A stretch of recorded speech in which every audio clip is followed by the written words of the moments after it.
begin the class. 12th B is with me. Yes, 12th C, 12th D and 12th G.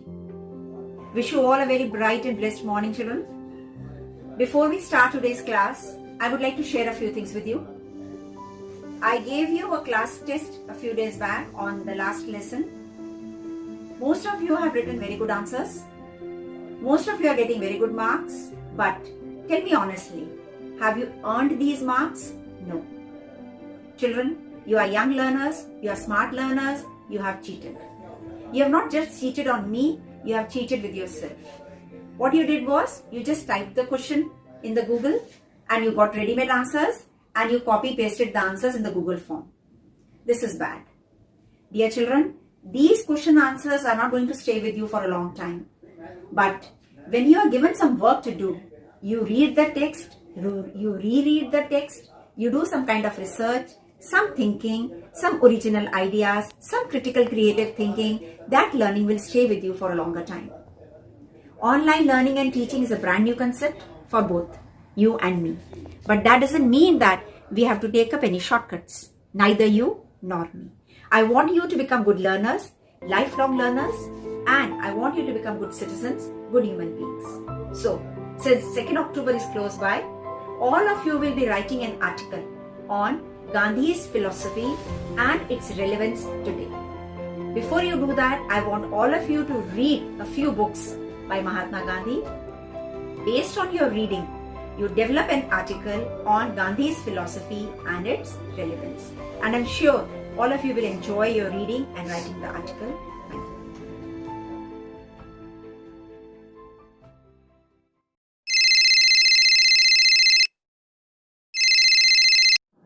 अरे यार, आज तो बहुत सुना दिया मैम ने। हाँ यार, ऊपर से एक काम और थमा दिया। अच्छा, तू कैसे करेगा? अरे देख लेंगे यार, 2 को सुनाना है ना। अरे अभी 1 हफ्ता है। चल मुझे भी भेज दियो ना यार, मैं तेरे से कॉपी पेस्ट कर दूंगा, खामखा मेहनत क्यों करूँ। ठीक है? हाँ बिल्कुल। और हाँ, अब मंगस में आ रहे क्या आज? हाँ आ जाऊंगा ना, साथ खेलेंगे। चल ठीक है फिर। भाई अब तो भेज दे, कल सुनाना है। क्या बोलूंगा मैं? अरे यार, मैंने अभी तक नहीं लिखा, तो किसी और से मांग लेना। यार अब किससे मांगू फिर? अरे देख ले, सृष्टि से मांग ले, वो दे देगी। अच्छा देखता हूँ मैं फिर।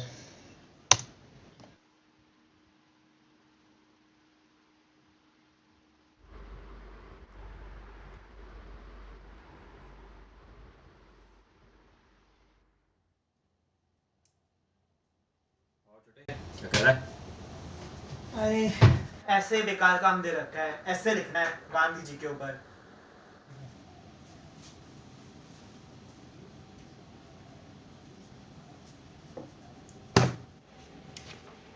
सत्य के साथ मेरा प्रयोग। इससे अच्छा मैं ऑडियो बुक ना सुन लूं।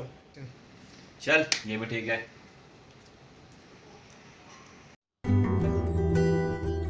मैं मुश्किल से साधारण श्रेणी का विद्यार्थी रहा हूँगा। ग्रामशाला से उपनगर की शाला में और वहां से हाई स्कूल में, यहाँ तक पहुंचने में मेरा 12वां वर्ष बीत गया। मुझे याद नहीं पड़ता कि इस बीच मैंने किसी भी समय शिक्षकों को धोखा दिया हो, न तब तक किसी को मित्र बनाने का स्मरण है। मैं बहुत ही शर्मीला लड़का था। पाठशाला में अपने काम से ही काम रखता था। घंटी बजने के समय पहुंचता और पाठशाला के बंद होते ही घर भागता। भागना शब्द मैं जानबूझकर लिख रहा हूं, क्योंकि किसी से बातें करना मुझे अच्छा न लगता था। साथ ही ये डर भी रहता था कि कोई मेरा मजाक उड़ाएगा तो। हाई स्कूल के पहले ही वर्ष की परीक्षा के समय की एक घटना उल्लेखनीय है। शिक्षा विभाग के इंस्पेक्टर जैल्स विद्यालय का निरीक्षण करने आए थे। उन्होंने पहली कक्षा के विद्यार्थियों को अंग्रेजी के 5 शब्द लिखाए। उनमें एक शब्द कैटल था। मैंने उसके हिज्जे गलत लिखे थे। शिक्षक ने अपनी बूट की नोक मारकर मुझे सावधान किया, लेकिन मैं क्यों सावधान होने लगा? मुझे ये ख्याल ही नहीं हो सका कि शिक्षक मुझे पास वाले लड़के की पट्टी देखकर हिज्जे सुधार लेने को कहते हैं। मैंने ये माना था कि शिक्षक तो ये देख रहे हैं कि हम एक दूसरे की पट्टी में देखकर चोरी ना करें। सब लड़कों के 5 शब्द सही निकले और अकेला मैं बेवकूफ ठहरा। शिक्षक ने मेरी बेवकूफ़ी बाद में समझाई, लेकिन मेरे मन पर कोई असर न हुआ। मैं दूसरे लड़कों की पट्टी में देखकर चोरी करना कभी सीख न सका। इतने पर भी शिक्षक के प्रति मेरा विनय कभी कम न हुआ। बड़ों के दोष न देखने का गुण मुझ में स्वभाव से ही था। बाद में इन शिक्षक के दूसरे दोष भी मुझे मालूम हुए थे। फिर भी उनके प्रति मेरा आदर तो बना ही रहा। मैं ये जानता था कि बड़ों की आज्ञा का पालन करना चाहिए। वे जो कहें सो करना, करें उसके काजी न बनना। इसी समय के दो और प्रसंग मुझे हमेशा याद रहते हैं। साधारणतः पाठशाला की दुकानों को छोड़कर और कुछ पढ़ने का मुझे शौक नहीं था। सबक याद करना चाहिए, उलाहना सहा नहीं जाता। शिक्षक को धोखा देना ठीक नहीं, इसलिए मैं पाठ याद करता था, लेकिन मन अलसा जाता। इससे अक्सर सबक कच्चा रह जाता। ऐसी हालत में दूसरी कोई चीज पढ़ने की इच्छा क्यों कर होती। किंतु पिताजी की खरीदी हुई एक पुस्तक पर मेरी दृष्टि पड़ी। नाम था श्रवण पितृ भक्ति नाटक। मेरी इच्छा उसे पढ़ने की हुई और मैं उसे बड़े चाव के साथ पढ़ गया। उन्हीं दिनों शीशे में चित्र दिखाने वाले भी घर घर आते थे।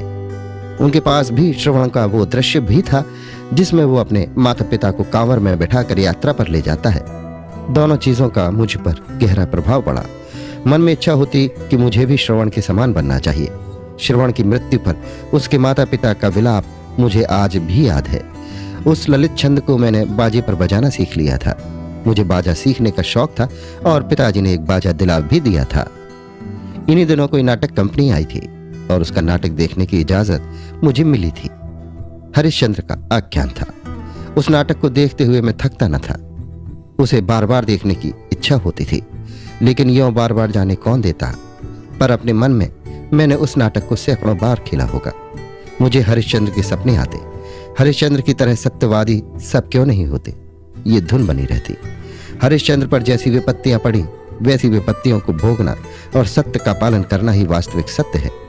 मैंने ये मान लिया था कि नाटक में जैसी लिखी है वैसी विपत्तियां हरिश्चंद्र पर पड़ी होंगी। हरिश्चंद्र के दुख देखकर उनका स्मरण करके मैं खूब रोया। आज मेरी बुद्धि समझती है कि हरिश्चंद्र कोई ऐतिहासिक व्यक्ति नहीं था। फिर भी मेरे विचार में हरिश्चंद्र और श्रवण आज भी जीवित हैं। मैं मानता हूं कि आज भी उन नाटकों को पढ़ूं तो मेरी आंखों से आंसू बह निकलेंगे। इन सभी बातों से ये पता लगता है कि गांधी जी बहुत ही महान व्यक्तित्व के इंसान थे, जो कि हमें नकल ना करने की, माता पिता की आज्ञा का पालन करने की और साथ ही साथ सदैव ईमानदारी और सत्य बोलने की शिक्षा देते हैं। धन्यवाद। Yash, I'm very happy for you. You did some reading and you tried to write an original piece of writing. I appreciate his originality of ideas. As teacher, I know when you write, it is your original write-up and when it is a copied material. Very well done.